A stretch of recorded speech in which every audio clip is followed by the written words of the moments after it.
Hi everyone, I'm Cheryl and welcome to the Sewing Room channel, and this is your tip of the week. I'm going to show you how you don't need to be an artist to do folk art and making flowers out of fabric where you don't need a template or fancy drawing skills to do it. So this is a 4-inch square and here is a 2-inch diameter circle. So what I'm going to do is take some background fabric here and I'm going to lay it down like this and put the circle in the middle. Now I'm going to draw a line going down this way, and then I'm going to just draw a little leaf shape right here, and then I'm going to draw another little leaf shape here. Now they're not even, they're not symmetrical to each other at all. This is folk art. Now it kind of looks like a flower because I've drawn a stem and a leaf, but now I'm going to take it and turn it like that. Now it kind of looks a little more like it. So when I'm done doing my stitches, this is what it looks like. So it's a very loose representation of a flower. So let me show you another version of a square and another square. So this is a 4-inch square, this is a 2-inch square. And again, it kind of looks like a flower. So here's one where I cut the corners off and this time used a circle in the middle also.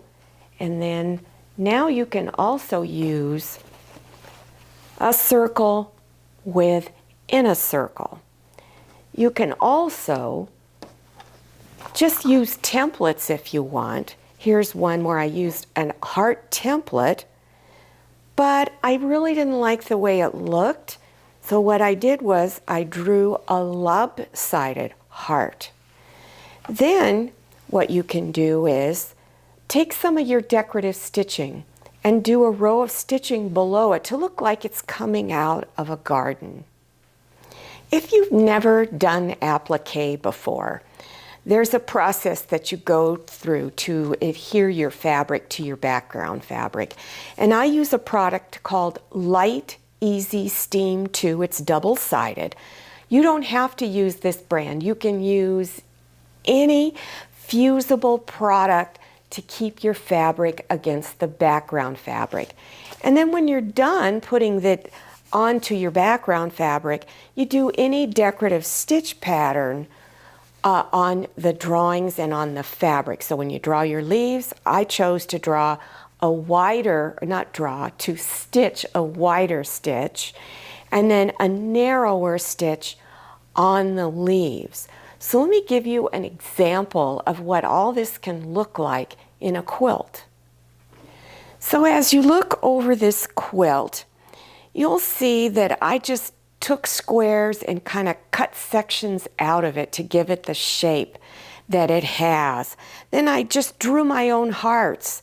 I also just took different size squares and left them on there like they're little flowers. And then drew triangles with little semicircular things coming out of it. Drew a circle, cut a chunk out of it to make something like a tulip. And all of these are just like you went back and when you were 5 years old. Just think of yourself as a little child and you were drawing and you wanted to impress mom and dad. This is probably what some of it might look like. So you just freehand draw everything, or if you want, you can use templates.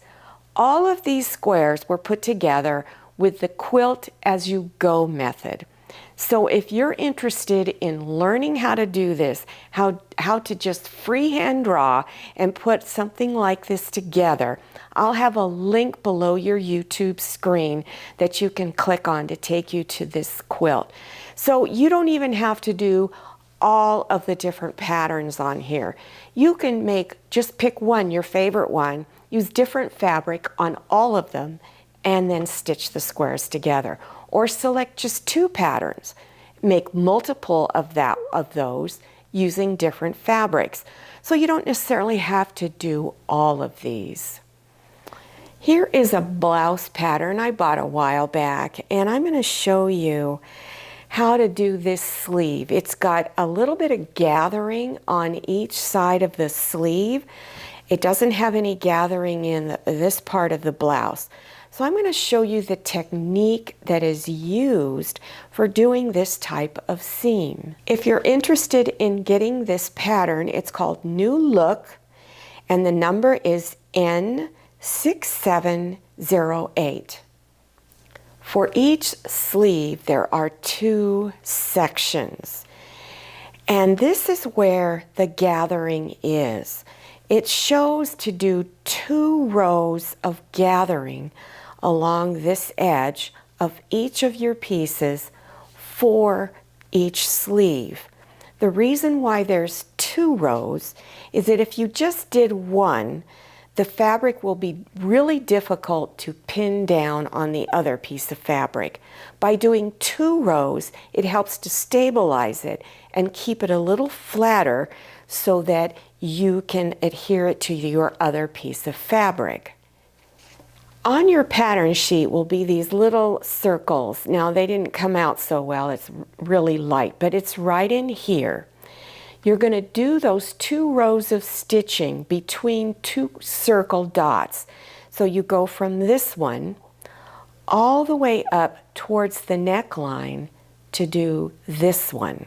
So you want to come in a little ways from the edge and do a large machine basting stitch. So you do 1 row from between those 2 circle dots, and then you go over a little bit and do another row of basting stitches near it. Now take a hold of your 2 threads. I've got a hold of both of them. And you're going to begin to push the fabric so that it will gather up along that edge. Then you go to the other end near the other circle dot, grab those 2 threads and gather it from the other side. Then you would pin it to the fabric for the main body of the blouse. This is my back section, so I'm placing it down and then pin it. So pin it all the way down in between those 2 dots.